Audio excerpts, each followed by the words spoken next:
Bonjour Alexandre. Salut Andrea. Le café cool, c'est beau. Ouais, ça faisait longtemps qu'on ne s'était pas retrouvés ici à cette machine à café tous les deux. Ça fait plaisir, ça sent bon. Hein. Ouais, c'est clair. Bonjour tout le monde. Eh ben Andrea, écoute, tu sais, c'est sport aujourd'hui. Eh ben on va revenir sur ce festival des sports à Colovray. Hein. Tous les clubs de la région et surtout de la région lyonnaise étaient présents pour bien faire une démonstration de leur sport. Ouais, toi aussi, tu avais une petite démonstration en aviron avant. Toujours pas sportif, Alexandre. Non, pas terrible, mais eux, ils le sont. On va revivre tout ça en images. Oui, on vous prépare une émission spéciale mercredi sur les Paralympiques, puisque ça a commencé la semaine dernière, Alexandre. Bah oui, effectivement, les Jeux Paralympiques qui ont commencé à Paris et du coup, se posent plein de questions autour de la thématique du handicap. Comment est-ce qu'on le vit ? Pas que sportivement, justement, dans notre région. Et on va poser la question à plusieurs interlocutrices et interlocuteurs de notre région à voir mercredi. J'ai un bon plan pour toi, Alexandre. Ouais. Est-ce que tu sais que la quinzaine des commerces a commencé ? C'est très simple. Il y aura le marché d'automne le 5 octobre. Eh bien, tout le monde peut y participer. Vous allez avec votre smartphone dans les commerces, il y a un QR code. Et puis, vous participez à une grande tombola géante avec plein de prix à gagner, des voyages, des montres, enfin, des super prix. Donc, ça vaut le coup. Allez dans les commerces lyonnais, vous pouvez jouer avec votre smartphone. Vous êtes invité à le faire. Ça, c'est pour les bons plans. Ouais, mais ça ne me dit toujours pas où tu vas aujourd'hui quand même. Aujourd'hui, tout autre chose. J'ai les baskets aux pieds, direction la cabane de Rochefort. C'est les 90 ans de ce lieu, aux fruitières de Nyon, qui a été construit en 1936 par des amis. Ouais. Une jolie histoire, 90 ans de passion dans la montagne. Donc je vais aller à la rencontre de l'intendante du lieu. Et tu auras besoin de café, tiens, je te donne le lien. Merci. Allez, à tout à l'heure. Merci Andrea. Et puis nous, on se retrouve justement sur ce plateau d'NRTV pour parler sport, bien sûr, et football, notamment une nouvelle équipe féminine voit le jour au FC Gingin. Et puis on va parler, bien sûr, du FC Stade Nyonnais qui avait un derby face à Lausanne et qui s'apprête à recevoir Chakiri et le FC Bâle. Voilà, tout ça, c'est dans Fais voir ta région aujourd'hui. Bienvenue.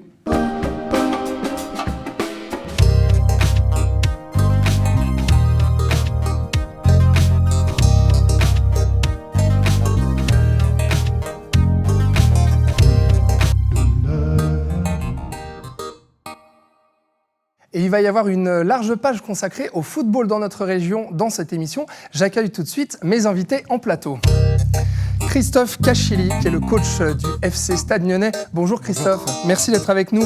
Marion Charpenay, bonjour. Bonjour. Vous êtes capitaine d'une nouvelle équipe féminine au FC Gingin. Et Olivier Zimmermann, bonjour. Vous en êtes le coach. Et oui, une nouvelle équipe féminine dans notre région. C'est vrai qu'on connaît le football féminin à Prangin, à l'US Terre Sainte aussi. Et maintenant, c'est une première pour le FC Gingin, une nouvelle équipe de femmes qui joue avec vous. On en parlera en fin d'émission. Christophe Cachili, on va parler de cette reprise en Challenge League pour le Stade Nyonnais, deuxième saison. Ça va jusqu'à maintenant, tout va bien ? Tout va bien. Ouais, sauf la malheureuse défaite face à Lausanne 3-0 ce week-end. Mais une belle entame tout de même dont on va parler, de ses débuts en Challenge League. Et puis un futur prometteur aussi avec une belle affiche pour la Coupe Suisse, un Chakiri qui viendrait sur les pelouses nyonnaises. On parle de tout ça ensemble. Merci d'être avec nous. Mais avant le football, on va parler d'escalade et on va tout de suite se connecter avec Sophia Yokoyama. Bonjour Sophia. Bonjour. Alors Sophia, on va parler avec vous des championnats d'Europe d'escalade qui se sont déroulés dans le canton de Vaud. C'était à Villars toute la semaine passée et puis qui se sont terminés ce week-end. Mais Sophia, déjà, dites-moi, vous êtes originaire de Rolle, on a l'habitude de vous recevoir sur le plateau et là on se connecte à distance avec vous. Pourquoi ? Vous êtes où ? Du coup, récemment mes parents ils ont déménagé dans le canton de Zoug et puis ils ont mis à louer la maison à Rolle. Du coup, je n'ai malheureusement plus la maison dans le canton de Vaud. Du coup, maintenant, je suis beaucoup là-bas. Et puis maintenant, je suis à Bienne juste pour l'entraînement. D'accord. Donc là, vous êtes à Bienne pour l'entraînement parce que je crois que vous vouliez vous rapprocher aussi de l'équipe suisse, de vos coéquipiers, c'est ça ? Oui, alors, c'est un peu plus compliqué. Je suis entre l'Autriche et la Suisse parce que mon copain, il est dans l'équipe autrichienne. Et du coup, je m'entraîne aussi pas mal là-bas. Mais comme j'étais en Suisse pour Villars et puis je reste la semaine, là, j'essaye de m'entraîner un peu plus avec l'équipe et de passer un peu plus de temps avec eux. Et comme ça, on saura tout. Voilà, on voit des images à l'instant de ces fameux championnats d'Europe qui se sont déroulés à Villars. Alors, le résultat, une 18e place. Vous avez manqué les finales de peu. Vous n'êtes pas trop déçue, Sophia ? Alors, d'un côté, oui.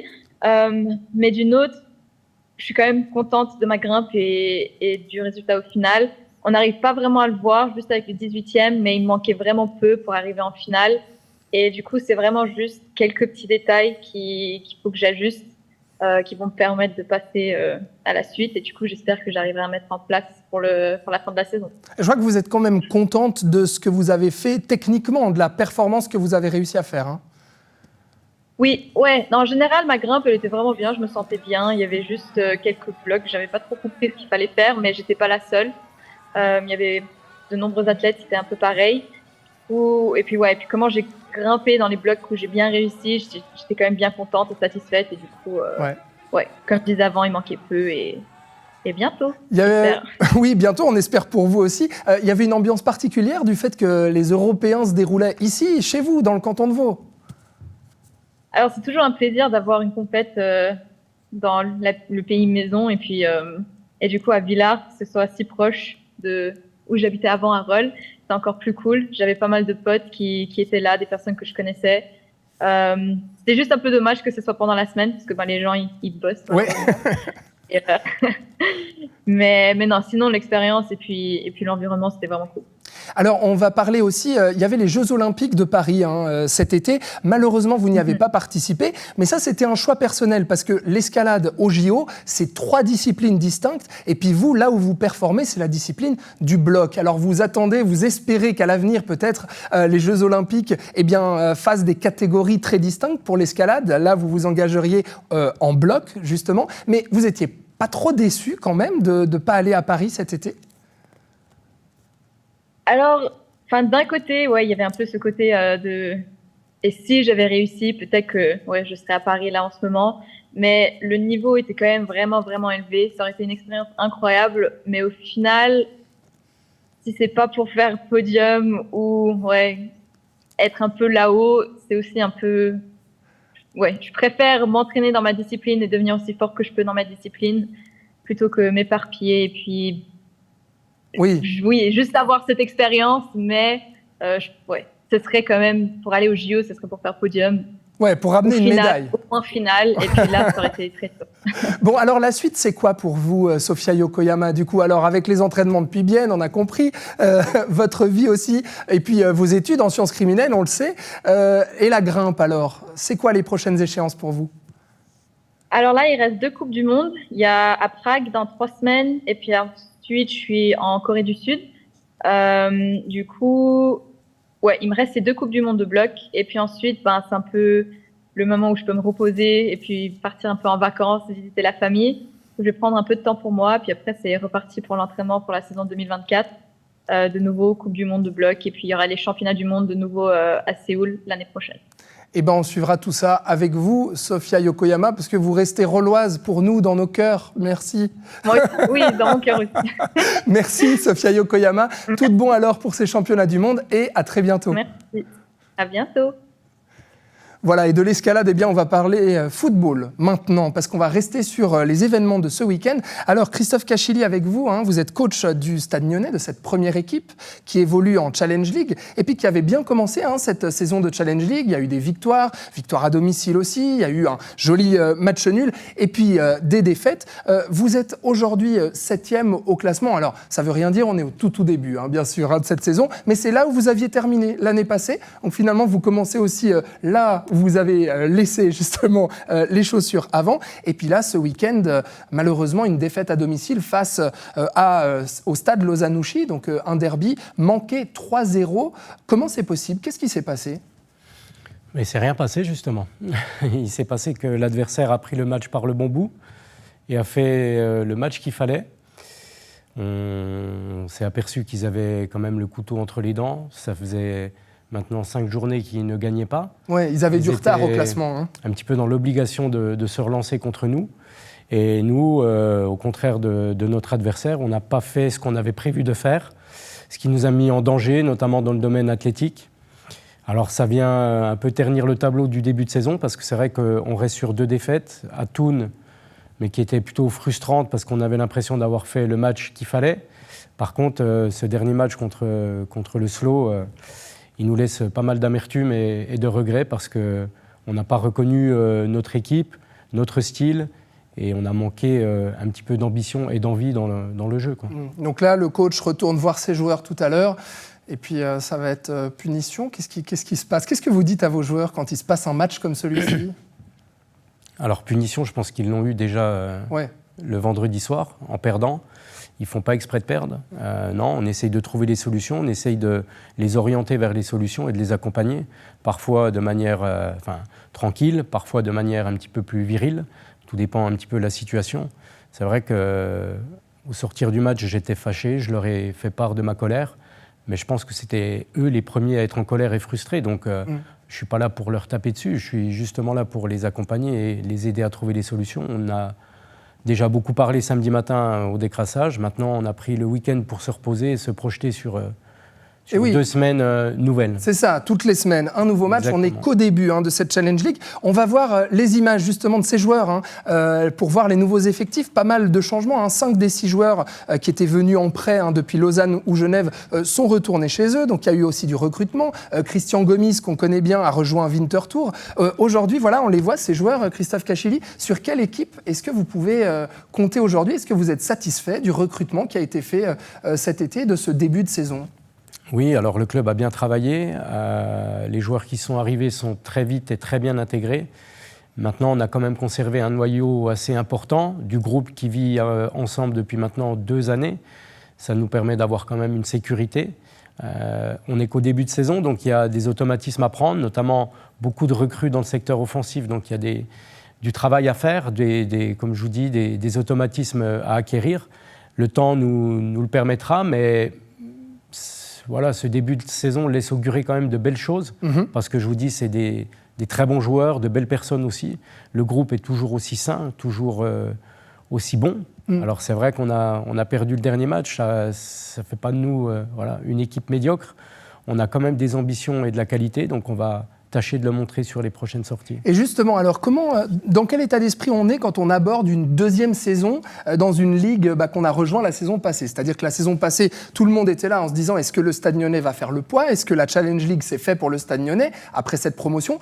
Là, quelque part, ça y est, vous l'avez prouvé l'année passée. Dans quel état d'esprit on est quand on aborde une deuxième saison comme celle-ci? Et quels sont les enjeux?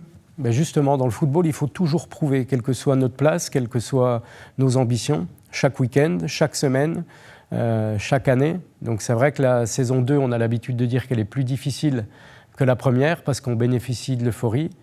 Moi, j'aime à croire aussi que la deuxième saison, elle nous permet d'avoir un tout petit peu plus d'expérience et de maturité. Donc voilà, c'est ce que j'ai fait part à mes joueurs dès le discours de reprise. Il faut qu'on mette des ambitions sportives au niveau des moyens qu'on y met. Donc seul le travail le permettra. Donc en fonction du travail que l'on produit, on aura de belles surprises peut-être en fin de saison. Alors, outre la Challenge League dont on vient de parler, il y a aussi cette Coupe Suisse. Les 16e de finale, vous avez eu un joli tirage parce que le 15 septembre, un joli tirage. Alors, d'un point de vue visibilité, d'un point de vue sportif, on va peut-être en reparler, mais le 15 septembre, vous accueillerez à Colovray le FC Bâle et on va le voir en image, le FC Bâle de pas n'importe qui, de Sherdan Shaqiri, star de l'équipe de Suisse, qui a remis son maillot suisse cet été, mais qui est revenu dans son club de cœur. Ça fait office d'événement dans la région. Là, tout le monde en parle. Les jeunes se disent, il y a Shaqiri qui va venir sur les pelouses nyonnaises. J'aimerais juste entendre peut-être Olivier et Marion. Vous le voyez comme ça aussi dans le milieu du football, les gens commencent à parler et à se dire ah oui, quand même, c'est pas rien ce qui va se passer, Marion. C'est sûr, oui. Ouais. C'est sûr. Même du point de vue aussi féminin, il y a vraiment cet attrait énorme. C'est une star, quoi. Oui, tout à fait. Ouais. Ouais. Olivier? Absolument. C'est des événements, on les voit pas vraiment en proximité quand ils sont dans l'équipe suisse. Maintenant, ils vont venir tout proche, à quelques kilomètres d'ici. Alors, Christophe Cachili, je sais bien sûr, le club se réjouit énormément de cette affiche-là, de recevoir un joueur aussi populaire que Shaqiri à Colovray. Mais vous, en tant que coach, est-ce que vous avez un peu peur aussi de recevoir ce club de Super League, quand même? Quel va être le défi sportif pour vous sur ce match? Alors, en toute humilité, on n'a peur de personne. Sinon, il ne faut pas jouer au football. Maintenant, pour l'avoir... Même d'un club de Super League et même d'une star comme Shaqiri. Mais les matchs de coupe, tout peut se passer. Donc, à nous de faire en sorte de passer le tour. C'est un 16e de finale. Qui que ce soit en face de nous, ça nous ouvre les portes d'un 8e de finale. Et je pense qu'il faut se focaliser là-dessus. Maintenant, pour l'avoir rencontré aussi, c'est au-delà d'être un joueur incroyable, c'est une super personne, une personne simple. Donc j'ai beaucoup de respect pour lui, mais il n'y en aura pas le jour du match. Je pense à mon équipe, et ça fait que depuis 2 jours justement qu'on pense à Bâle, parce qu'en Entre-temps, il y avait 2 matchs de championnat et on s'est focalisé là-dessus. Maintenant, il est temps de penser à eux. Je me réjouis que les gens soient heureux de venir au match. Ça fait une très belle affiche mais pour le Stade Lyonnais. Nous, le tirage, il sera bon uniquement si on passe. Alors, notre job à nous, puisque c'est un métier, c'est de préparer du mieux possible la venue de Bâle, de trouver des failles s'ils en ont et de les exploiter le mieux possible. Et ensuite, de notre côté, jouer à notre niveau, faire ce qu'on sait faire de bien et le faire avec beaucoup d'ambition et beaucoup d'envie.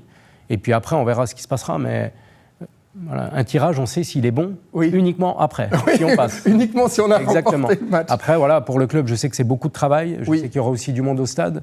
À nous d'être à la hauteur de l'événement, mais on va travailler pour. Mais encore une fois, on va, en toute humilité, on va essayer de passer. Parce que sinon, c'est pas la peine de... c'est pas la peine de le jouer, ce match. Voilà, de se mesurer à eux et puis on leur laisse simplement la victoire. Non, on va tout faire pour passer et on verra ce que ça donnera. Voilà, vous aurez entendu les paroles d'un coach, Christophe Cachili, coach donc de cette première équipe du FC Stade Lyonnais. Merci beaucoup. Vous restez avec nous et puis bien sûr, on va suivre tout au long de la saison cette nouvelle saison de Challenge League pour le Stade Lyonnais. Mais pour l'heure, on reste sur les événements qui se sont déroulés ce week-end. Regardez ces jeux, sets et matchs.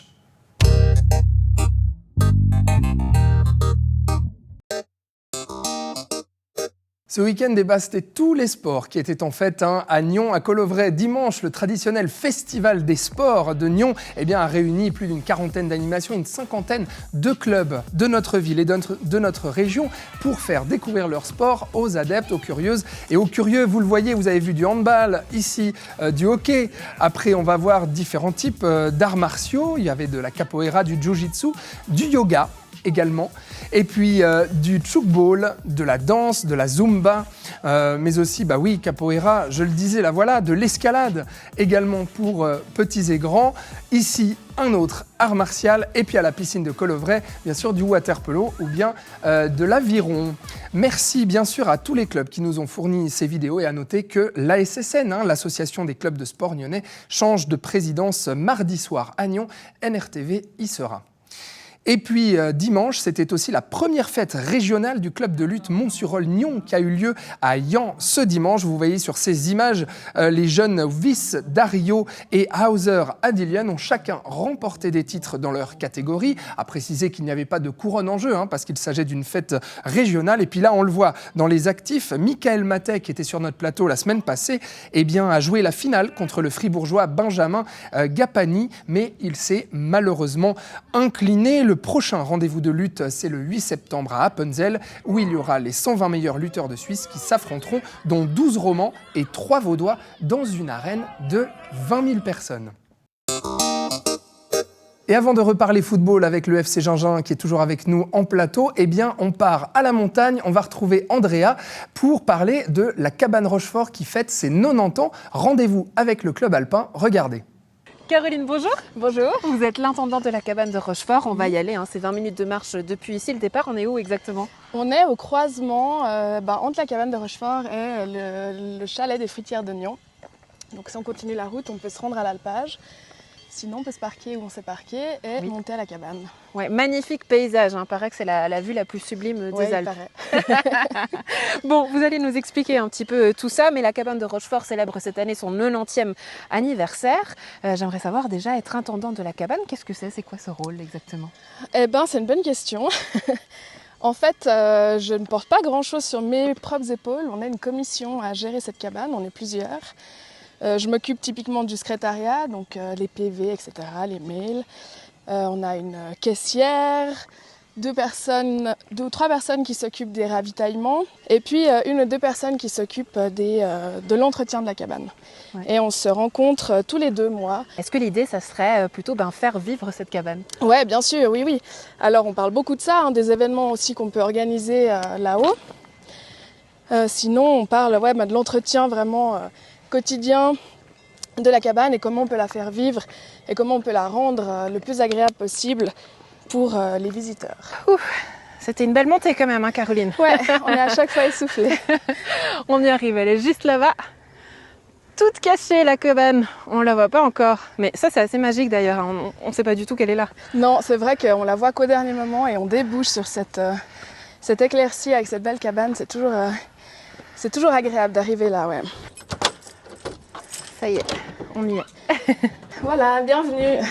Là, c'est un peu la pièce maîtresse, j'imagine. C'est ça, le réfectoire, on accueille les visiteurs. La cuisine, juste là, qui vient d'être faite. Oui, parce que si on reprend un petit peu l'histoire, donc la cabane est construite en 1934. Exactement. Depuis, il y a eu plusieurs travaux. Il y a eu énormément de rénovations, d'agrandissements. Évidemment, en 1934, on n'avait pas les moyens d'aujourd'hui, donc la cabane était beaucoup plus petite. 10 ans, 12 ans après, il y a eu une série de travaux pour l'agrandir, ajouter un dortoir en haut. Et puis les dernières rénovations datent de 2022, donc en fait ça s'arrête jamais. Les photos des tout premiers travaux, on voit les premiers murs qui sortent de terre, donc en 1934. En 4 mois, la cabane a été construite. Il a fallu un peu moins de 4000 francs pour acheter tous les matériaux. 3000 heures de travail pour monter cette petite cabane. Donc c'est à tous ces messieurs qu'on doit la cabane. C'est ça, tous les premiers qui ont commencé ces grands travaux en 1934. Il y a leurs noms qui sont ici. Et puis là, quelques vieilles photos des années 70.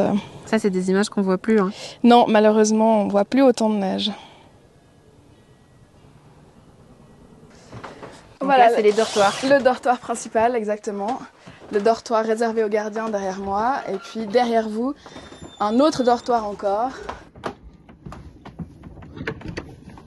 C'est magnifique, en tout cas c'est vraiment typique, on peut le dire. Oui, vraiment. En cabane de Rochefort, altitude 1392, c'est pas rien quand même. Non, c'est vrai. On a l'air de la montagne.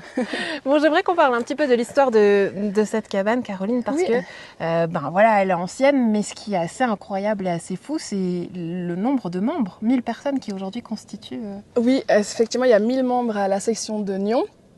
Ces 1000 membres ne viennent pas régulièrement à la cabane, mais c'est effectivement une section qui grandit de plus en plus. Aujourd'hui, les activités qui sont ici, c'est quoi ?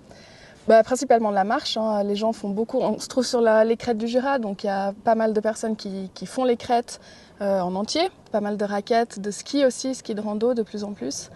Donc c'est un peu ça. VTT aussi, beaucoup, de plus en plus de vélos aussi. La plus belle vue, c'est ça, des Alpes, d'habitude. C'est ça, on voit d'habitude le Mont Blanc majestueux là en face. La vue est ordinairement très, très belle. Vous avez un lien tout particulier, hein, Caroline, avec cette cabane aussi. Oui, c'est vrai. C'est notamment avec la famille. Qu'est-ce qui se passait en famille ? Oui, alors en fait ça a commencé avec peut-être mon arrière-grand-père, en tout cas mes grands-parents. Mes grands-parents étaient gardiens, donc ils venaient ouvrir la cabane pendant les week-ends, plusieurs fois par année. Et puis ensuite, ma maman a pris le relais avec mon papa. Mon papa a été intendant de la cabane pendant 18 ans. Et puis moi, j'ai repris le relais en 2020. La passion de la montagne, ça vous gagne, j'imagine. Ouais, mais ouais. vous, qu'est-ce qui vous plaît dans ce lieu ? C'est justement le calme, hein, déjà. Vous le remarquerez sûrement. Le calme qu'il y a ici et puis les rencontres qu'on veut faire. Quand on est gardien, la cabane fait buvette. Donc on rencontre toujours plein de marcheurs qui ont toujours des histoires extraordinaires. Le dimanche à midi, on fait de la soupe qu'on sert aux visiteurs et on a à ce moment-là l'occasion de voir plusieurs habitués qui viennent presque chaque dimanche. Donc c'est toujours aussi très agréable de revoir ces personnes-là. Est-ce qu'on peut dire que la cabane de Rochefort, ça fait partie finalement du patrimoine de la côte et du district de Nyon ? Ah oui, je pense. Je pense qu'il faut le dire. C'est une cabane qui fête ses 90 ans, donc ça fait longtemps qu'elle est là. Et puis elle voit beaucoup de randonneurs de la région, mais un peu plus éloignés aussi. Mais effectivement, c'est une cabane qui a son importance dans la région. Ouais. Caroline, merci beaucoup pour cette visite. Et puis Avec évidemment, plaisir. si on veut en savoir plus, il y a le site internet, si on veut prendre rendez-vous. Toutes les informations sont là. Exactement, et sur Instagram aussi si jamais, mais c'est sur le site que tout se passe. Et voilà, on va à présent parler de cette nouvelle équipe féminine dans la région. Et oui, on sait qu'à Prangin, l'équipe féminine était assez populaire, à Terre-Sainte aussi, parce qu'il y a eu notamment une victoire de Coupe vaudoise pour les filles. Eh bien, ça y est, un nouveau club de la région a accueilli une équipe féminine. Il s'agit du FC Gingin et c'est la première fois de son histoire. On fait le point justement sur la genèse un peu de cette équipe avec vous. Marion Charpenay, vous êtes donc la capitaine de cette nouvelle équipe et Olivier Zimmermann, vous en êtes le coach. Alors, racontez-moi un peu d'où ça part, comment est-ce que tout commence et comment est-ce qu'elle naît, cette équipe ? Olivier.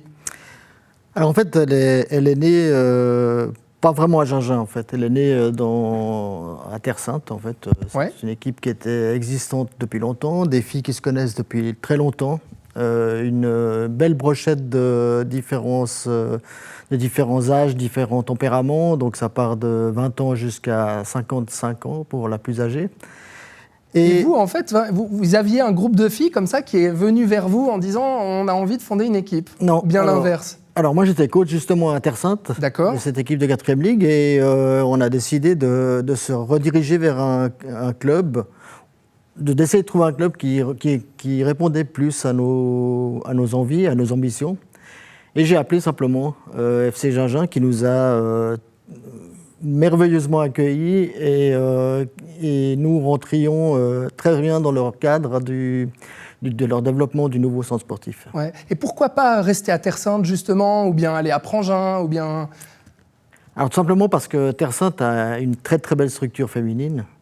Nous, on a simplement voulu recréer notre propre structure à nous, avec cette équipe-là, et simplement créer ce mouvement et créer un nouveau mouvement féminin sur la côte pour faire un club formateur en fait. Marion Charpenay, il y avait de la demande alors. Il y avait pas mal de filles dans la région qui se disaient mais on a envie de jouer au football et on a envie de fonder une équipe. C'est ça ? Oui, il y en a de plus en plus. Ouais. Et c'est ce qui est bien. Comment ça s'est passé ? Vous aviez contact avec certaines filles ? Comment vous êtes arrivé là, vous, tout simplement ? Alors, j'étais dans l'équipe aussi à Terre Sainte. Et donc après, quand Olivier, avec l'autre coach Fabio, ont décidé d'aller ouvrir cette équipe à Gingin, donc on est tous allés là-bas, plus recrutés. Mais c'est bien parce que ça montre à d'autres personnes qui ne connaissaient pas le foot par là-bas que les portes sont ouvertes, donc tout le monde peut venir. Alors justement, ces images de vous, on les voit à l'écran, les images de cette nouvelle équipe féminine du FC Gingin. Comment est-ce qu'on pourrait la décrire, Marion ? C'est quoi l'ADN maintenant de cette nouvelle équipe ? C'est on va dire que on est une brochette de filles, une bonne ambiance de copines, où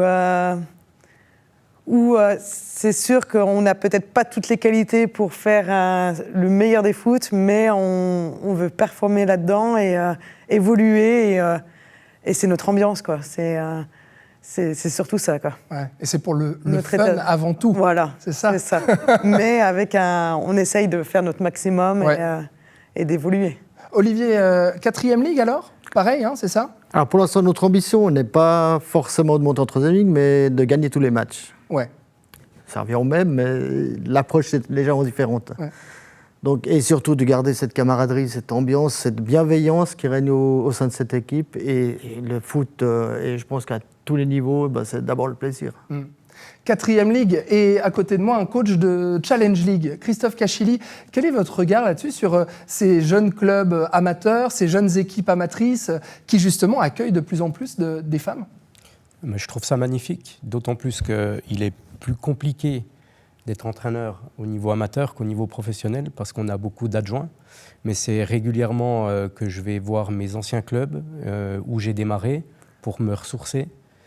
Malgré tout, quel que soit le niveau, les valeurs du sport restent les mêmes. Et je trouve ça magnifique justement qu'il y ait une équipe féminine supplémentaire. C'est l'avenir. Je pense qu'on a pris un petit peu de retard tous et qu'il est temps de regarder devant nous. Et le Stade Nyonnais, il y a des filles qui viennent toquer à la porte du Stade Nyonnais ? Peut-être dans le vestiaire des garçons, mais... mais pas spécialement d'équipe féminine demain. Non, malheureusement. Maintenant, nous, dans le staff, on inclut notamment les physios. Il y a beaucoup de personnes féminines. Mais au niveau du jeu, non. Pour l'instant, non. Mais en tout cas, quel que soit le niveau, quel que soit le peut-être sexe, dans quelques années, parce plaisir, toujours le plaisir. C'est ça, le plaisir et puis la formation aussi. Je crois, Olivier, c'est vraiment ça. C'est aussi d'accueillir des jeunes. Alors, il y a des mamans aussi, il y a des femmes plus âgées qui viennent aussi s'exercer, s'amuser ensemble. Mais il y a aussi cette volonté vraiment de former des jeunes recrues qui peut-être dans quelques années, le jour où le Stade Nyonnais ouvrira aussi des portes à une équipe féminine de compétition, iront là-bas. Notre but, c'est d'accueillir le maximum de personnes. Mais ces personnes doivent s'engager. Ce n'est pas juste pour venir taper le ballon une fois ou deux. C'est vraiment un engagement qu'on demande. Et nous, avec notre expérience, on donne ce qu'on a et ce qu'on a appris. Nous-mêmes, dans le passé, en jouant au foot, on essaie de le transmettre à ces joueuses. Ouais. Marion Chapernet, ça fait longtemps que vous faites du football, vous? Ça fait combien d'années? Ça fait à peu près 17 ans, oui. À peu près 17 ans. J'aimerais savoir un peu ce qui a changé, comment vous voyez le football féminin aujourd'hui. C'est vrai que l'année prochaine, il y a l'Euro de football féminin qui va se dérouler en Suisse. J'ai parlé avant des clubs de la région qui commencent petit à petit à accueillir aussi des femmes, à monter en fait des équipes féminines, parce qu'il ne faut pas seulement accueillir les femmes, mais il faut aussi qu'il y en ait suffisamment pour constituer une équipe, qui est tout un crew aussi derrière. Hein. C'est ce que disait Christophe. Comment vous avez vu le changement un peu de tout ça ces dernières années? L'équipe fait... les filles, oui, sont un peu plus reconnues. On commence à être de plus en plus. C'est un peu mieux vu, on va dire, de jouer au football. C'est vrai que le jeu est différent que les garçons. C'est moins rapide, c'est un peu plus technique, je trouve. Et beaucoup de personnes commencent à apprécier de regarder ce sport. Donc, non, ça commence à évoluer. On n'est pas au niveau des garçons. Ouais. Je ne sais pas si on y sera, mais ça commence à évoluer. Donc les mentalités ont évolué, oui, et puis les petites filles d'aujourd'hui, ou les jeunes filles de 16 ans d'aujourd'hui, ont peut-être plus de facilité aussi de jouer que vous à l'époque. Voilà, c'est ça. À dire, je vais faire du foot, ça devient assez logique. Il n'y a pas de barrière à ça. Bon, dites-nous les prochains matchs à Gingin qu'on vient de vous voir, Olivier, alors. Alors, on a joué hier. Ouais. On a perdu. Ah. C'est un peu la grande difficulté qu'on rencontre aussi, nous, en 4e ligue, c'est qu'on joue contre des relativement grands clubs lausannois qui ont des équipes de ligue supérieure, qui renforcent évidemment les équipes de ligue inférieure pour gagner des matchs, pour monter en 3e ligue. D'accord. Mais c'est aussi un grand apprentissage de jouer contre des filles comme ça, c'est un challenge. Vous disiez tout à l'heure que la coupe, chaque match se joue, tout peut arriver en coupe. Et là, on a des équipes supérieures qu'on va rencontrer prochainement. Et tout est ouvert. Alors, un rendez-vous peut-être à donner, Marion? Le prochain match, c'est quand? On joue le week-end prochain. Samedi prochain, 19h30 à Gingin. À Gingin. Eh ben, c'est très bien. Merci à tous les deux d'être venus sur ce plateau. Merci à Christophe Cachili, encore une fois, d'être resté jusqu'au bout pour parler justement de cette nouvelle équipe féminine. Et donc, parler de football, oui, dans Fais voir ta région, mais pas que. On a parlé de plein d'autres sports aujourd'hui. J'espère que l'émission vous a plu. Demain, vous retrouverez Florian Cavalleri dans FC Politique. Et pour ma part, avec Andrea, on vous l'a dit en introduction, mercredi, à l'occasion des Jeux paralympiques qui ont lieu en ce moment à Paris, eh bien, on consacre une émission de société aux questions du handicap sous toutes ses formes dans notre région. Merci et belle soirée sur NRTV.